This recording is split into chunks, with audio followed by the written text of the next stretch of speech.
Labdien! Mani sauc Patricija Tēja. Es mācos 2. A klasē Valmieras Pārgaujas sākuma skolā. Pasaka par klusumu gleznotāju. Reiz dzīvoja klusuma gleznotājs, kurš gleznoja neparasts klusuma gleznas, un viss, kam pieskārās viņa ota, pārvērtās klusumā. Kādā agrā rītā, kad klusuma gleznotājs vēroja savā aizmikušā dārza mirzošās rases lāses un klusu priecājās, uz mirkli pamanīja, ka aiz akmeņiem aižoša maza smejoša ķirzaciņa. Hip, hip, hip, hip. Vīrietis jau steidzīgi meklēja savu otu, lai to pārvērstu, taču nepaspēja. Ķirzaciņa pēkšņi pazuda bez spēkām. Vienreiz sevis gaisā noskandinot zvaniņa skaņām līdzīgus smieklus. Hip, hip, hip, hip. Gleznotāji pēc ilgiem gadiem pārņēma neizskaidrojams nemieris. Gaiši skanošie smiekli viņam neizgāja no prāta. Tad, kādā vēlā vakarā, kad nakts atkal basām kājām bija pārstaigājis pasauli, gleznotais atkal izdzird šos smieklus. Hip, hip, hip, hip. Un kāda smalka maiga balss tikko sadzirdami teica: Es saprotu un sajūtu tavu pieķeršanos klusuma skaņām, jo tikai klusumā mēs spējam sadzirdēt un radīt ko jaunu, nebijušu.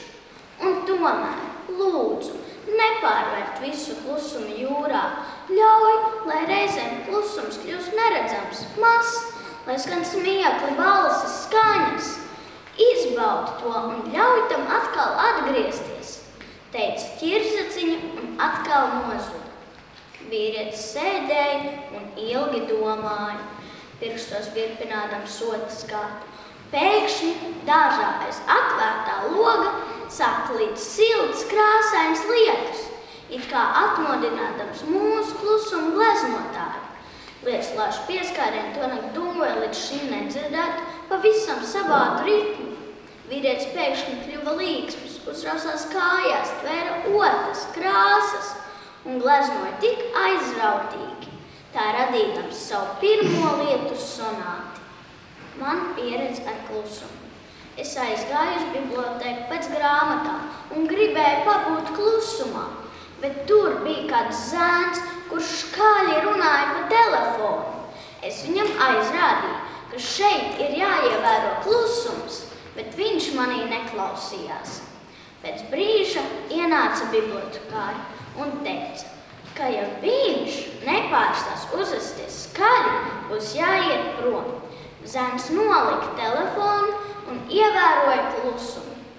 Bet reizēm klusumu var izjaukt negaidīts blīkšķis.